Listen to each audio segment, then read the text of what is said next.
Found this thing in the back corner of our barn last Tuesday, sitting on a shelf covered in what used to be a grain sack next to a broken hay rake and 3 cans of WD-40 from the Clinton administration. Cast iron skillet, 10-inch. Heavy as a brick, which is the first sign it's worth something. The rust on it looked like somebody had tried to grow a garden on the bottom. Orange-brown, thick in some spots, layered up like tree bark on the handle. Most people, and I mean most people, would pick that up, look at it for about 4 seconds, and throw it in the trash. Maybe in the scrap metal pile if they're feeling charitable. That's what my neighbor did when he cleaned out his garage last spring. Tossed a beautiful Lodge skillet because it looked too far gone.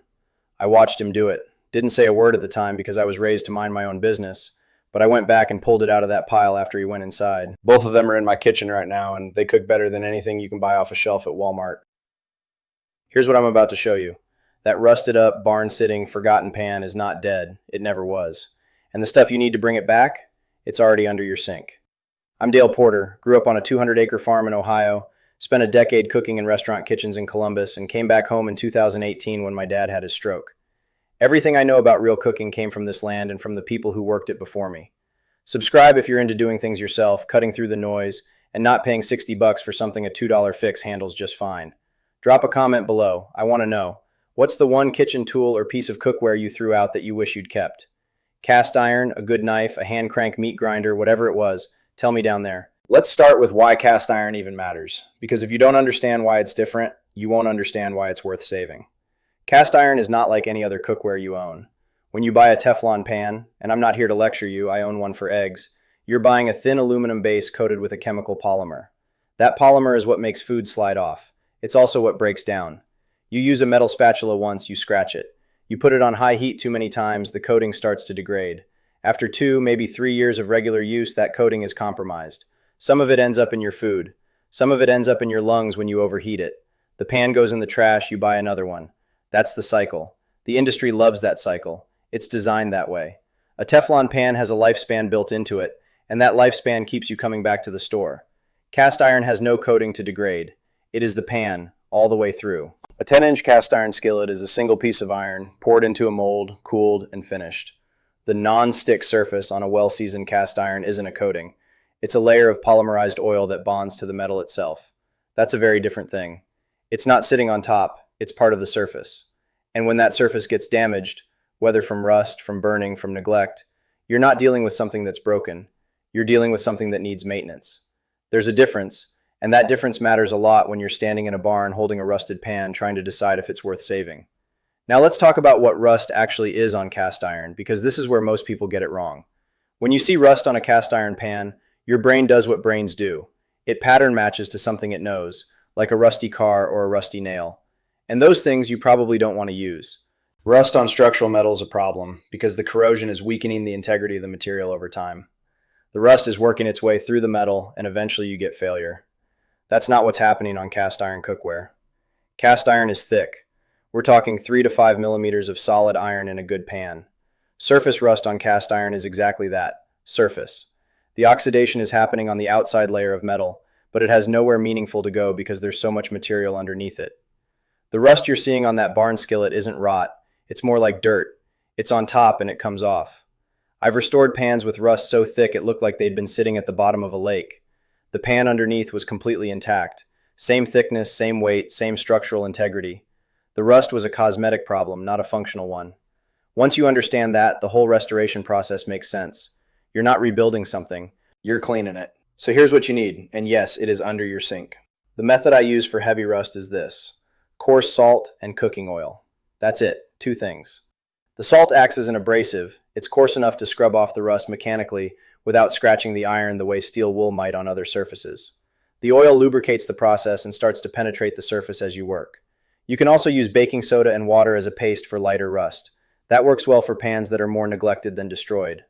But for a barn skillet with 12 years of rust on it, you want the salt and oil method.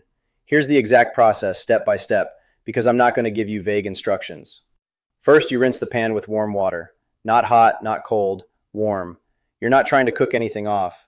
You're just getting loose debris out of the way. Dust, old grain, whatever was sharing that shelf with it. Rinse it and set it on a dish towel. Now you pour a good tablespoon of coarse kosher salt into the pan. Don't use table salt. The grain is too fine, it dissolves too fast, and it won't give you the abrasion you need. kosher salt or coarse sea salt if that's what you have. Then you add just enough vegetable oil to make the salt into a paste. Maybe a tablespoon, maybe a little more. You want it wet but not soupy. You're making a scrub. Now you get a paper towel or a folded up dish rag, something you don't care about, and you start working that paste into the rust. Use pressure. Don't be gentle. The rust isn't going to hurt you, and being too polite with the scrub is just going to extend the process. Work in circles, get into the edges, get around the handle base. You'll see the paste turn orange almost immediately. That's the rust coming off. That's what you want. Keep going until the orange slows down and the paste starts picking up less color. On a bad pan, this might take 3 or 4 minutes. On my barn skillet, I went about 4 minutes on each side. When you're done scrubbing, rinse the pan again with warm water. You're going to see the metal underneath and it is going to look gray and raw and a little dull. That's correct. That's what clean cast iron looks like before it's been seasoned. Dry the pan immediately. Don't let it air dry because wet iron will start to surface oxidize again fast. Use a dish towel, dry it completely, then put it on a burner on low heat for about 2 minutes. That drives out any remaining moisture from the pores of the metal. You'll see a little steam, which means it's working. Let that steam stop before you move on. Now here's where people cut corners and why it matters. Drying on the burner is not optional. I know it seems like overkill, but iron is porous at a microscopic level. Water gets into those pores, and if you seal it over with oil before it's out, you trap moisture and you will get rust back faster than you think. 2 minutes on low heat, steam stops, you're good. Next step, seasoning. And I want to spend some real time on this because the seasoning is what makes the pan actually work, and most people do it wrong. Seasoning cast iron means applying a thin, even layer of oil to every surface. Inside the pan, outside, the handle, and then baking that oil at a temperature high enough to polymerize it. Polymerization is the chemical process where the oil bonds to the iron and forms a hard, slick surface. This is not the same as just wiping oil on and calling it done. The temperature has to be high enough to trigger the polymerization, or the oil just sits on the surface and goes rancid. The best oil for this is flaxseed oil, and here's why. Flaxseed oil has the highest ratio of omega-3 fatty acids of any common cooking oil. Omega-3s polymerize faster and at lower temperatures than saturated fats. That means when you hit it with oven heat, it bonds harder and faster to the iron. The seasoning you get from flaxseed oil is durable in a way that vegetable shortening or Crisco seasoning is not. Nana Ruth used lard, and lard works, don't get me wrong, but flaxseed oil gives you a tougher, smoother surface in fewer sessions. You can find it at any grocery store, usually next to the supplements. It's not expensive. Here's the seasoning process. Wipe a very thin layer of flaxseed oil across every surface of the pan with a paper towel. Then take another paper towel and wipe most of it off. You want a barely there coat. If you can see the oil pooling or sheening heavily, you've got too much. Too much oil is the #1 mistake people make when seasoning. It doesn't bond evenly, it pools, it runs, it drips in the oven, it creates sticky spots. Thin is the word. Thinner than you think you need. Preheat your oven to 450 to 500 degrees Fahrenheit. This is not negotiable. Lower temperatures won't polymerize the oil properly. Place the pan upside down on the center rack with a piece of foil or a baking sheet on the rack below to catch any oil drips. Bake it for 1 hour. After 1 hour, turn the oven off and let the pan cool inside the oven. Don't pull it out early. The cooling process is part of the cure. When it's cool enough to handle, look at the surface. It should be darker, smoother, and slightly glossy. That's your seasoning. For a pan coming back from heavy rust, I recommend doing this 3 times before you cook on it. Each session builds another layer. 3 sessions and you've got a cooking surface that rivals a factory finish. Now let me tell you why this matters economically, because I am not going to pretend this is just about sentiment. A new Lodge cast iron skillet, 10-inch, comparable to what I found in that barn, runs between $30 and $60 depending on where you buy it. That's the budget option. Brand name skillets from Le Creuset or Staub will run you $150 to over $300 for the same form factor. The pan I found in the barn is the same iron. Same material, same function, same physics. The difference is a price tag and a label. The cost to restore it was 1 tablespoon of kosher salt, 2 tablespoons of vegetable oil for the scrub, and maybe 4 tablespoons of flaxseed oil across 3 seasoning sessions. Call it $2 at the outside. That's what the industry doesn't want you thinking about when you're standing in the Walmart housewares aisle looking at a pre-seasoned Lodge. You're paying for the label, not the product. The product was already on the shelf in your barn. I want to talk about Lodge specifically for a second, because it's worth knowing where cast iron comes from in this country. Lodge Manufacturing Company was founded in South Pittsburgh, Tennessee in 1896. They have been making cast iron cookware in the same town for over 120 years. They are one of the last American cookware manufacturers. Most pots and pans you buy today are made in China or imported from Europe. Lodge is still American made, still family owned, still using foundry techniques that date back to the late 1800s. The pan in my barn was a Lodge. I could tell by the marking on the bottom, the Lodge logo, the size stamp, the pattern of the casting. And here's the thing about a pan from a company that's been operating since 1896. They made it to last. They weren't building in planned obsolescence. The concept didn't even exist when these pans were designed. They made it to work, and to keep working, and to get passed down.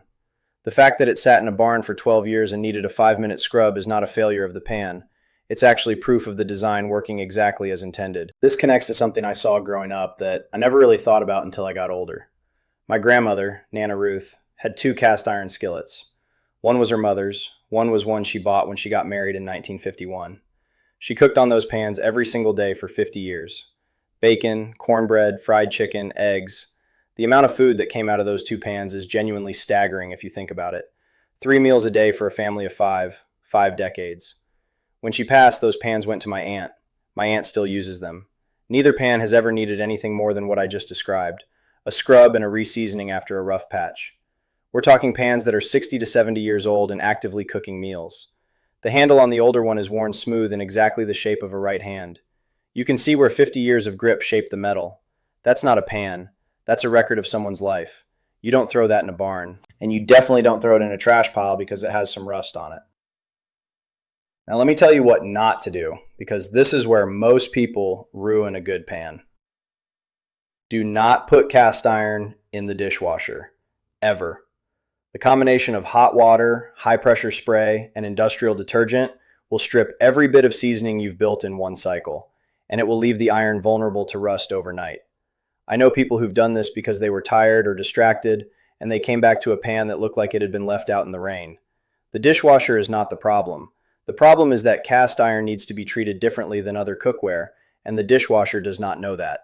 Do not use dish soap with harsh surfactants on a well-seasoned pan. Old advice said never use any soap on cast iron, and that's mostly right for the same reason. Strong detergents attack the polymerized oil layer. If you need to clean something off a pan, use hot water and a stiff brush or a chainmail scrubber. A small amount of very mild soap, rinsed immediately, won't destroy a well-built seasoning.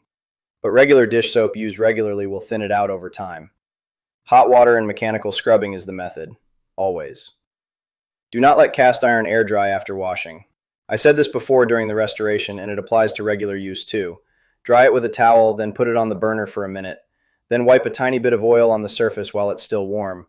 That last step, the oil wipe after every use, is what keeps a pan in good condition indefinitely. Takes 30 seconds. Nana Ruth did it automatically. She didn't think about it any more than she thought about wiping down the counter. It was just part of putting the kitchen to bed. Do not use metal utensils aggressively on a new seasoning. Once the seasoning is mature, after 3 or 4 months of regular cooking, cast iron is incredibly durable. But in the first few weeks after restoration, treat it a little gently. Use wood or silicone. Let the seasoning build before you start scraping enthusiastically. This is common sense, but worth saying. Let's talk about what this pan actually does better than the alternatives, because this is the part I genuinely enjoy talking about. Cast iron holds heat in a way that no lightweight pan can replicate. When you put a room temperature steak into a hot cast iron skillet, the pan doesn't cool down significantly. It's got too much thermal mass. You get an immediate fierce sear on the surface of the meat that you simply cannot achieve with an aluminum pan. That sear is what creates the crust. The crust is where the Maillard reaction happens, the browning chemistry that produces dozens of flavor compounds. In a thin pan that loses heat when food goes in, you don't get that. You get something that boils in its own moisture instead of searing. The difference in taste is not subtle. Cast iron makes better food in that specific scenario because of physics. And you're not paying for physics. Physics is free. Cast iron goes from stovetop to oven without any issues. The entire pan is metal. No plastic handles, no rubber, no components that can't take heat. You sear something on the stovetop, you put the whole pan in a 400-degree oven to finish cooking. That transition is seamless. With any pan that has a plastic or composite handle, you can't do this. You're working around a limitation the pan has built into it. Cast iron doesn't have that limitation. Cast iron adds trace amounts of dietary iron to food cooked in it, particularly acidic foods. This is a minor thing, but it's worth mentioning. For households where iron intake is a concern, cooking in cast iron contributes to dietary iron in measurable amounts. Old home economics literature from the 1950s and 60s used to recommend cast iron specifically for this reason. The amount isn't huge, but it's real, it's documented, and it's a side effect of a pan that's doing its job. And then there's the lifespan argument, which I've been circling around the whole time. Your average nonstick pan, 2 to 5 years with regular use, then it goes to the landfill. Your average stainless steel pan, longer, but the surface can warp and pit, especially cheap versions. A well-maintained cast iron skillet, the rest of your life, and then your kids' lives, and then their kids' lives. The Lodge skillet I found in that barn was made sometime in the mid to late 1990s based on the logo style. It sat in an unheated barn in Ohio, where we get real winters, we're talking single-digit temperatures and high humidity come spring, for 12 years. And after 5 minutes of work and 3 rounds of seasoning, it is now one of the more capable pans in my kitchen. That is not a special story. That is what cast iron does when you understand what it is. The math on this is not complicated. If you buy a non-stick pan every 3 years from your late 20s until you're 75, that's roughly 15 pans. At $30 each, that's $450. One cast iron pan, maintained correctly, costs $30 once. The math was always there. The industry just doesn't want you doing it. Here's where I'll land. If you've got a rusted cast iron pan anywhere, in a barn, in a garage, in the back of a cabinet, go get it. Look at the bottom for a manufacturer stamp. If it's Lodge, Griswold, Wagner, or unmarked American Foundry iron, you've got something worth restoring. The process I showed you costs $2 and about 20 minutes of your time across one afternoon. The pan you'll have at the end of it will outlast anything you can buy new today. If you want to see what I cooked first on the restored barn skillet, a cast iron cornbread that would have made Nana Ruth argue with me about the recipe, that video is right up on the screen. And if you're not subscribed yet, hit the button. I put out something useful every week. No noise, no filler, just the real thing.